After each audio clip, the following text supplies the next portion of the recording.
Hello les investisseurs à bloc, j'espère que vous avez la forme, que vous vous portez bien malgré cette, on va dire, ambiance très morose dans le marché des crypto-monnaies. Allez, avant toute chose, on va parler de Shiba Inu en exclusivité, voir un petit peu ce qui se passe, etc. Et on va voir également que le marché, en effet, concernant Shiba Inu, est aussi manipulé, mais de toutes pièces. Et on va voir dans les minutes qui suivent pourquoi et comment. Allez, avant toute chose, n'hésite pas à t'abonner, à liker, à partager, à activer la petite cloche de notification et également à rejoindre mon canal Telegram, que tu pourras retrouver en description juste ici. Si tu n'as pas Telegram, tu peux le télécharger gratuitement sur iOS et Android. Ça te permettra également de te donner la possibilité de pouvoir me contacter si tu le souhaites et également de visionner les deux achats que j'ai fait récemment. Donc j'ai posé $2000 dans le marché des cryptos. J'ai posé donc $2000, réinvesti $2000 supplémentaires. Et donc pour découvrir de quelle crypto il s'agit, n'hésite pas à rejoindre le canal Telegram. Et j'ai également retiré récemment un beau profit de plus de $2000 sur une crypto-monnaie en particulier. N'hésite pas à rejoindre le canal Telegram également, puisque de toute manière, ça te permettra d'avoir aussi toutes les actualités, mes investissements, etc., etc. Allez, on parle également de la valeur de Shiba Inu baisse et les investisseurs réagissent bien évidemment, alors que la circulation totale des tokens de l'actif Shiba Inu continue de baisser. Le brûlage de tokens en question progresse de façon relativement inquiétante pour les investisseurs. En effet, dans les dernières 24 heures, une très grande quantité de tokens a été détruite, ce qui a renforcé les inquiétudes des uns et des autres. Alors pourquoi? Donc, forte combustion de tokens. Selon des statistiques récentes, pas évident à dire, concernant le brûlage des tokens SHIB, au cours des derniers 24 heures, près de 21 millions de tokens ont été détruits sur un total de 21 328 508 tokens brûlés à partir de 11 transactions. Il faut savoir que 410 000 milliards ont été brûlés depuis le début de l'offre initiale. Cela correspond à 41%, comme nous avions vu dans les précédentes vidéos. Allez, dans un autre rapport réalisé par Finbold, on apprend que dans le cadre de la campagne de combustion Shiba Inu, 9 entreprises sont engagées à collaborer afin de brûler une proportion bien définie de leurs revenus ou un montant bien défini de leur portefeuille officiel de combustion Shiba. Un nombre croissant d'utilisateurs, donc d'un côté on a toujours autant de demandes. En dépit de la forte augmentation de la combustion du token SHIB, la crypto-monnaie se négocie actuellement en baisse. On le sait, on l'a bien vu, merci de nous le rappeler. Comme peut l'indiquer ce graphique, on va voir dans les prochaines minutes maintenant que la manipulation est absolument très forte. Et quel signal nous permet de le savoir? Je vais te le dire tout de suite après ça. Donc, allez, Shiba Inu, la crypto-monnaie même continue de voir sa valeur de baisser, mais paradoxalement, elle renforce sa position de leader dans le milieu des monnaies même, puisque de nombreux investisseurs se lancent sur le marché en achetant ces tokens, et ce malgré la baisse enregistrée au cours des derniers jours. Alors voilà ce qui se passe. Tu as tout simplement d'un côté les acheteurs qui continuent de renforcer, d'un autre côté, et bien évidemment, donc une manipulation incroyable pour faire baisser le cours. Peut-être que quelqu'un cherche tout simplement à se gaver davantage, à racheter pour vraiment se gaver sur les prochaines poussées potentiellement réalisables sur le Shiba Inu. Alors, qu'est-ce qui fait dire ça concrètement? C'est très simple. Si on regarde un graphique en un mois, ici, si on regarde le graphique en un mois, logiquement, quand on a des grosses poussées baissières comme ça, on a logiquement les volumes qui doivent suivre avec. Et là, ce n'est pas du tout le cas. On a des tout petits volumes, ce qui correspond donc à des tout petits volumes d'échange, qui correspondent aussi à des portefeuilles qui auraient pour conséquent, pourquoi pas, des liquidités importantes dans le Shiba Inu.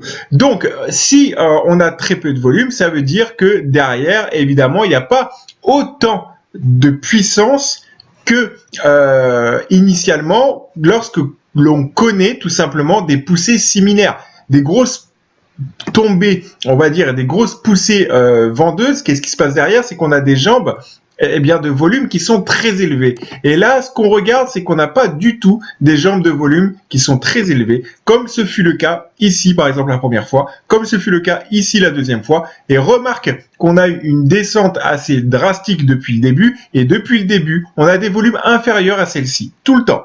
Donc, ce qui se passe, c'est tout simplement qu'on a le SHIB qui continue de descendre, malgré tout, des volumes qui, eux, ne font pas que augmenter, mais que diminuer. Donc voilà un petit peu justement la différence et en tout cas tout simplement aussi le manque de cohérence dans le marché. Et je le répète depuis le début, si on a des volumes acheteurs qui diminuent, les vendeurs, des volumes vendeurs qui diminuent, les volumes acheteurs, eux, refont tôt ou tard leur apparition, comme je te l'ai dit précédemment dans les vidéos. Comme on a pu le voir ici, on a eu vraiment des volumes vendeurs hyper baissiers pour avoir un retour des volumes acheteurs qui sont venus en puissance. Donc, dans la logique des choses, bien qu'il y en ait très peu dans le marché des crypto-monnaies, on devrait voir un retour à la hausse très fort d'ici les prochains mois, bien que pour le moment, on reste bien évidemment totalement baissier avec un marché qui reste, d'après moi, visuellement, complètement manipulé. Par qui, par quoi, je ne saurais pas vous dire. Mais en tout cas, on a quelque chose qui est de l'ordre de quelqu'un qui veut faire baisser le marché ou alors un groupe de personnes qui se met d'accord pour pouvoir se gaver davantage. Je ne sais pas du tout, mais les volumes, eux, ne mentent jamais. Encore une fois, c'est une hypothèse. N'hésite pas à me mettre en commentaire ce que tu penses de tout cela, de cette brève analyse des volumes pour justement te permettre de prendre des positions dans le meilleur des mondes. Encore une fois, on ne sait pas trop un peu où ça va aller maintenant. On a cassé littéralement ici le support de danger, des zones critiques que j'avais annoncé dans les précédentes vidéos. Maintenant, si on remonte ce support, cela a un nom également. Et pour les personnes formées dans le marché des crypto-monnaies, vous le savez aussi. Et on avait fait justement le même cas de figure lorsque le range ici, alors je ne sais même pas si on peut le voir, on avait fait exactement la même chose où le marché avait complètement dévissé, voilà.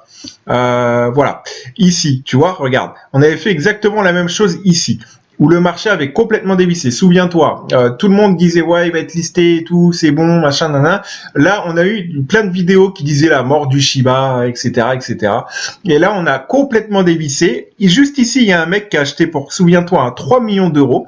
Et le marché, hop, a complètement remonté. Et lui, je peux dire qu'il s'est gavé. Il a fait peut-être un x5 ou un x10. Bref, il est bon pour des années à venir.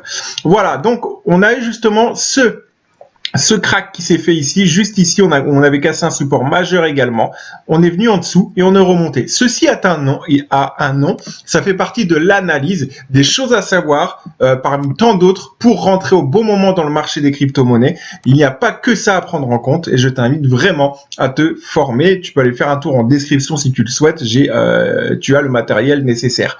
Donc voilà, donc tu as ici un peu le même cas de figure. Ce qui va se produire la même chose, on ne sait pas, on attend confirmation. Mais en tout cas, ce qu'on a pu voir par la suite, eh bien, de ce mini crack également, je vais revenir dessus si je peux. Oui, oui, non, oui. Voilà, ce qu'on a vu par la suite, regarde, c'est une explosion des volumes acheteurs. Donc, en espérant que ça fasse la même chose. Allez, n'hésite pas à me mettre en commentaire, à t'abonner, à liker, à activer la petite cloche de notification. Je te dis à très bientôt pour une prochaine vidéo. Ciao!